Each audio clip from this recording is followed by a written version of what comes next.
राधे राधे बहन भाइयों, जय श्री कृष्णा। तो मैं आज सभी भाई बहनों को बताना चाहती हूँ। देखिए, उत्तर प्रदेश में योगी जी ने जो मानदेय बढ़ाया है तो कितना कितना बढ़ेगा, उसके लिए कितना रुपए यानी लागू कर दिए गए हैं। तो मैं आप सभी भाई बहनों को बताना चाहूँगी। वीडियो को लास्ट तक देखें, चैनल सब्सक्राइब अवश्य कर लें।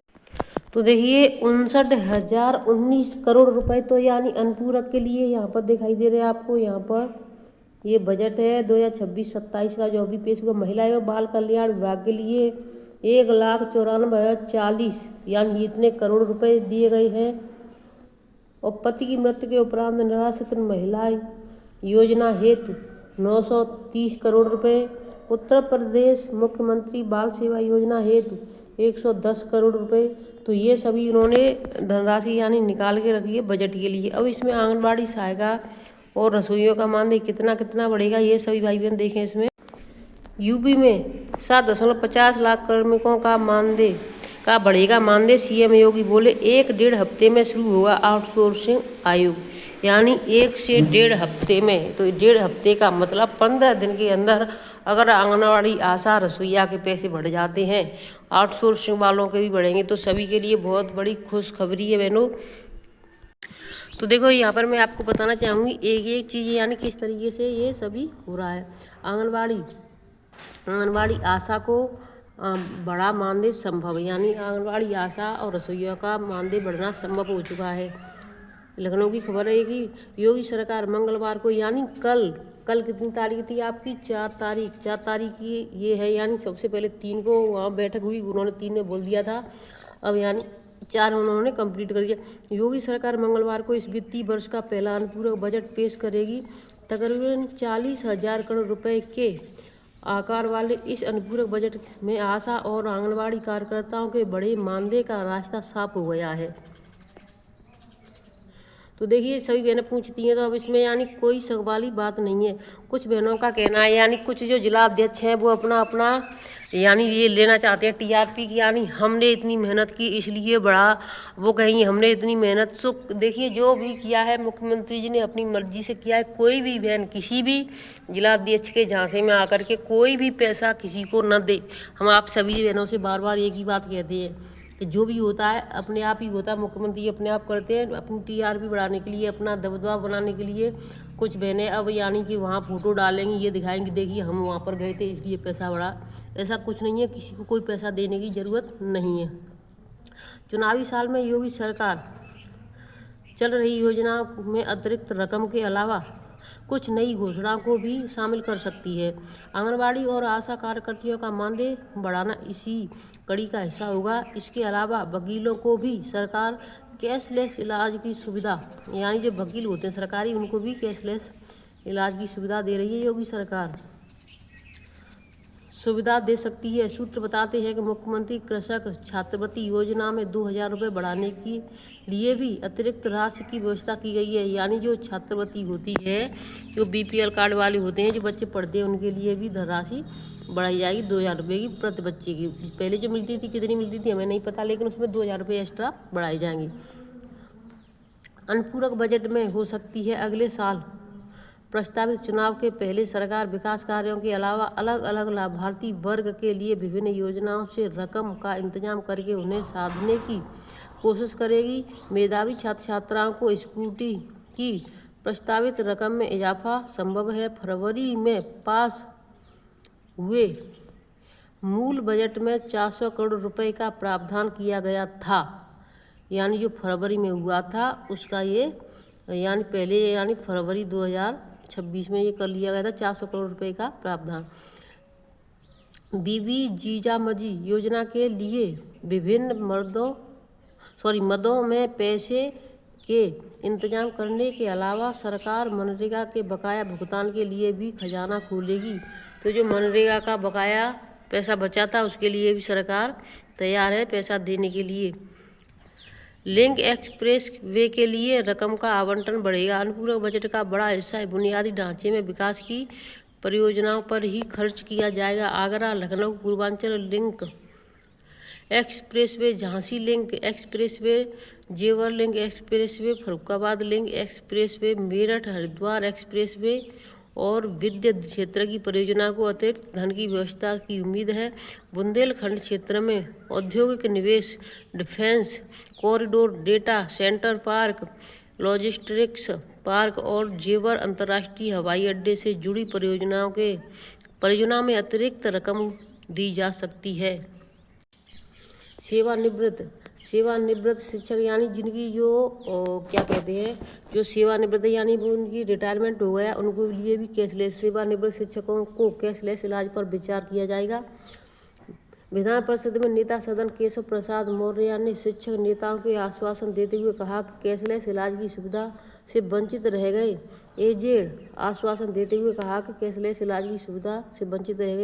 स्कूलों के सेवानिवृत्त शिक्षकों व शिक्षणोत्तर कार्मिकों को भी इसका लाभ देने पर सरकार गंभीरता से विचार करेगी। दरअसल सोमवार को निर्दल समूह के नेता राज बहादुर सिंह चंदेल ने शिक्षणोत्तर कर्मचारियों और रिटायर्ड शिक्षकों की भी कैशलेस योजना में शामिल करने का मुद्दा उठाया। तो देखिए, ये भी यानी जो रिटायर हो चुके हैं उनके लिए भी ज़रूरी है, अच्छा है कि यानी जो टीचर रिटायर हो चुके हैं उनको भी इस सुविधा का लाभ मिलना चाहिए। तो देखो बहनों, ये वीडियो मैंने डाल दी है जाकर के, अगर किसी ने नहीं देखी है तो मैं फिर से कह रही हूँ जाकर के देख लेना। यानी देखिए, ये कट्टा आपको दिखाई दे रहा है, जो नया राशन है आटा बेसन हलवा फ्री मिक्स। ये देखिए सील पैक कट्टा है और इसमें भी पैकेटें जो निकल रही हैं वो कम निकल रही हैं, किसी में 4 पैकेट कम तो किसी में 3 तो किसी में 2। तो इसका यानी भुगतान कौन करेगा? जब लाभार्थियों को राशन देंगे तो कहाँ से देंगे, क्योंकि उसका जो OTP होता है वो चला जाता है और इसका जिम्मेदार कौन होगा। तो अब यानी ये मांग उठानी चाहिए, कट्टा सील जो पैक आता है उसको भी खोल के हमें गिनाएं और पैकेट का, तभी हम अपना OTP देंगे, नहीं तो नहीं देंगे। आंगनबाड़ी आशा वर्कर का मानदेय बढ़ाएगी योगी सरकार। ये मैंने वीडियो डाल दी, जाकर के अपना वीडियो भी देख लें। मुख्यमंत्री जी ने क्या क्या कहा, अब मैं आपको पेपर की जानकारी के माध्यम से बता रही हूँ।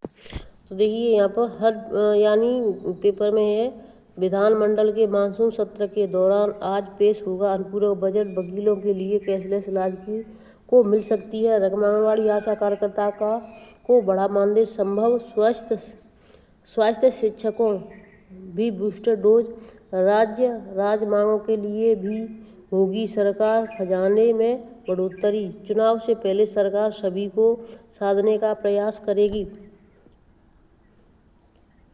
40,000 करोड़ रुपए तक तकरीबन हो सकती है आकार, कृषक छात्रवृत्ति योजना के लिए 2000, ये मैंने भी आपको बता दिया है। तो यानी हर पेपर की कटिंग में अब यानी इसी तरीके से कुछ न कुछ मिला करके निकलेगा। एक बार जो हमने बता दिया वो पूर्व रूप। और देखिए इसमें मुख्यमंत्री ने जो कहा इसको मैं आपको दिखा देती हूँ। 7.50 लाख कार्मिकों का बढ़ेगा मानदेय। CM ने कहा 1-1.5 हफ्ते में शुरू होगा आउटसोर्सिंग आयोग। अनुपूरक बजट में यूपी सरकार ने 7.50 लाख से अधिक कार्मिकों का मानदेय बढ़ाएगी। CM योगी आदित्यनाथ ने कहा कि सरकार आंगनबाड़ी वर्कर, आशा, ग्राम चौकीदार और रसोइयों के सम्मानजनक मानदेय की व्यवस्था अनुपूरक बजट के जरिए करेगी। सरकार मंगलवार को विधानसभा में अनुपूरक बजट पेश करेगी। प्रदेश में करीब 1.80 लाख आंगनबाड़ी वर्कर यानी 1,80,000 आंगनबाड़ी हैं, ठीक। और यहाँ पे देखो आंगनबाड़ी वर्कर 1,60,000 से अधिक, आशा 60,000 से करीब, ग्राम चौकीदार और 3,53,000 रसोइया काम करती हैं। सोमवार को मानसून सत्र के पहले दिन विधानसभा की कार्यवाही शुरू होने से पहले मीडिया से बातचीत के दौरान CM ने मानदेय बढ़ोतरी के संकेत दिए। उन्होंने यह भी कहा कि अगले 1 से 1.5 हफ्ते में आउटसोर्सिंग सेवा निगम भी अपना कामकाज शुरू कर देगा, जिसके जरिए आउटसोर्स कर्मियों का न्यूनतम मानदेय निश्चित किया जाएगा। यानी उनका मानदेय निश्चित कर दिया जाएगा कि इतना बढ़ेगा, लेकिन उनका 1 से 1.5 हफ्ते में। CM ने कहा कि यह महीना किसानों की खेती, युवाओं के प्रवेश और आस्थाओं के लिए कांवड़ यात्रा की दृष्टि से भी अहम है। उन्होंने सभी को इसकी शुभकामनाएं भी दी।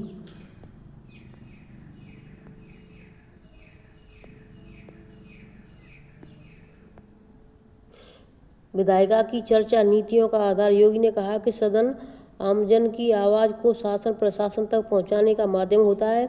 गरीब, युवा, किसान और महिलाओं के मुद्दे उठाने तथा उन्हें परिणाम तक पहुंचाने की प्रक्रिया विधायिका है।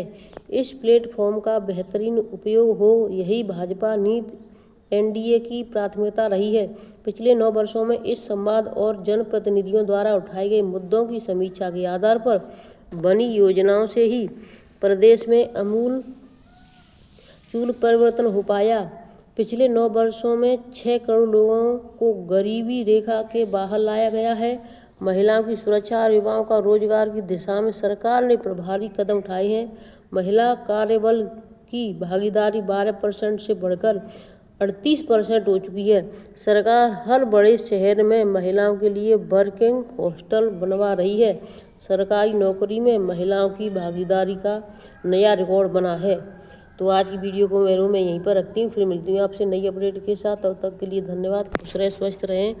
और भी जानकारी तो देखिए, मैं ज़्यादा और भी कहना चाहती हूँ। पहले इस खबर को भी बता दूँ, बाकी और भी खबर आई हुई है नई, तो उनको मैं शाम की वीडियो में बताऊँगी कि यानी जो स्कूल को लोकेटेड है उनके लिए बजट जारी हो चुका है, क्या क्या मिलना है उनको, क्या क्या नहीं मिलना है और कितनी। तो इस वीडियो को भी लास्ट तक शाम को देख लेना। इसको पहले हम कंप्लीट कर देते हैं। यूपी के आउटसोर्सिंग कार्मिकों के लिए बड़ी खबर, 2 हफ्ते में तय होगा न्यूनतम मानदेय। उत्तर प्रदेश सरकार अगले 1-2 सप्ताह में आउटसोर्सिंग सेवा आयोग शुरू करेगी। इसका उद्देश्य लाखों आउटसोर्सिंग कार्मिकों के लिए न्यूनतम मानदेय सुनिश्चित करना और उनकी सेवाओं को व्यवस्थित करना है। आउटसोर्स सेवा आयोग और मानदेय 2 हफ्ते के भीतर लागू होगा नया कमीशन। सरकार अगले 1-2 सप्ताह में आउटसोर्स सेवा आयोग की व्यवस्था शुरू करने जा रही है। अब तय होगा न्यूनतम मानदेय। आयोग के माध्यम से सभी आउटसोर्सिंग कार्मिकों का कम से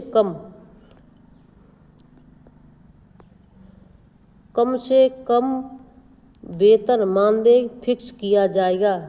यानी उनका मानदेय फिक्स कर दिया जाएगा कि आपको इतना मिलना ही मिलना है। जिस तरीके से यानी कि शिक्षा मित्रों का कर दिया 18, अनुदेशकों का कर दिया 17,000, तो इस तरीके से आउटसोर्सिंगों का भी मानदेय फिक्स कर दिया जाएगा। यहाँ पे देखो, आंगनबाड़ी और आशा कार्यकर्ता, इन कार्मिकों को अब काम के बदले उचित और तय मानदेय प्राप्त किया जाएगा। यानी उनका भी उचित और तय मानदेय। यानी कल उन्होंने जो बोला, एक चीज़ और मैं आपको दिखाऊंगी, रसोइयों और ग्राम चौकीदार, स्कूलों में खाना बनाने वाले रसोइयों और गाँवों के चौकीदारों को भी शामिल किया जाएगा इसमें। और 6 करोड़ गरीबों के जीवन में बदलाव, जन कल्याणकारी योजना और सीधी खरीद से किसानों और वंचितों को लाभ पहुंचाने का लक्ष्य है। तो बहनों, वीडियो को मैं यहीं पर रखती हूँ। देखिए, इनके लिए तो बोल दिया है कि यानी आउटसोर्सिंगों का मानदेय यानी तय कर दिया जाएगा, जिस तरीके से शिक्षा मित्रों का उनका किया है। लेकिन अभी भी हमारे मन में एक शंका चल रही है, क्या आंगनबाड़ियों के लिए कोई फिक्स नहीं होगा? क्या उनको फिर से कहीं ऐसा तो नहीं है कि यानी अब कोई नया, जैसे कि अब नया ऐप डाउनलोड हो गया है, आप सभी बहनों को पता है। जैसे पहले पोषण ट्रैकर का ऐप चला, तभी मानदेय के लिए उन्होंने बोल दिया कि इतना देंगे, उतना देंगे, जितना देंगे। और इस पर बोल दिया था कि क्या कहते हैं कि आप जितना काम करोगे उतना प्रोत्साहन राशि, तो उसको बढ़ा करके कर दिया था 1,000 रुपये। तो ये हो गया। उसके बाद अब देखिए, नया ऐप फिर से चालू हो गया, आप सभी बहनों को पता है। अब कौन सा ऐप है? यानी कि ELMD ये वाला ऐप है। तो कहीं ऐसा तो नहीं कि इस पर ये भी इसी पर फोकस हो कि यानी आंगनबाड़ी अब इस ऐप पर पूरा काम करेंगी, 100% अपना ये दिखाएंगी, वो दिखाएंगी, तो इनका मानदेय यानी कि उसमें यानी फिर से प्रोत्साहन राशि जो 500 है या 1,000 है, जो भी फिर से कर देंगे। तो वो भी जो बहनें काम कर पाएंगी उनको हो पाएगा, जो नहीं कर पाएंगी उनका नहीं हो पाएगा। क्योंकि अभी भी यह जो प्रोत्साहन राशि है वो हर किसी को नहीं मिलती है। और इसका एक कारण मैं आप सभी बहनों को बताना चाहती हूँ। जो आंगनबाड़ी अधिकारियों से मिली होती हैं, उनके खाते में प्रोत्साहन राशि पूरी डाल दी जाती है और उनसे निकलवा ली जाती होगी। क्योंकि ये सभी हमें हमारी सुनवाई में आया है कि जो अधिकारी हैं, CDPO सुपरवाइजर हैं, वो ऐसा करते हैं। देखिए, मैं पक्का सबूत के साथ नहीं कह सकती, मेरे पास सबूत नहीं है, लेकिन कुछ लोगों के माध्यम से मेरे पास जानकारी आई है कि यानी जो बहनें जो ज़्यादा अधिकारियों के पास रहती हैं, उनके खातों में PLI डाल दी जाती है बना करके। यानी PLI हर महीने आती है, उसका कुछ हिस्सा उनको दे दिया जाता है, बाकी सभी खुद को रख लिया जाता है। तो जो भी शंका हो, आप सभी आई बहनें अपने अधिकारियों से जाकर जानकारी कर सकती हैं। वीडियो को लाइक शेयर करो। फिर मिलती हूँ आपसे एक नई अपडेट के साथ। जो मैं आपको बता चुकी हूँ कि यानी कि स्कूलों का आदेश आ चुका है कि कौन सा स्कूल को लोकेटेड है और उसको कितना कितना यानी कि सामान मिलना है। धन्यवाद।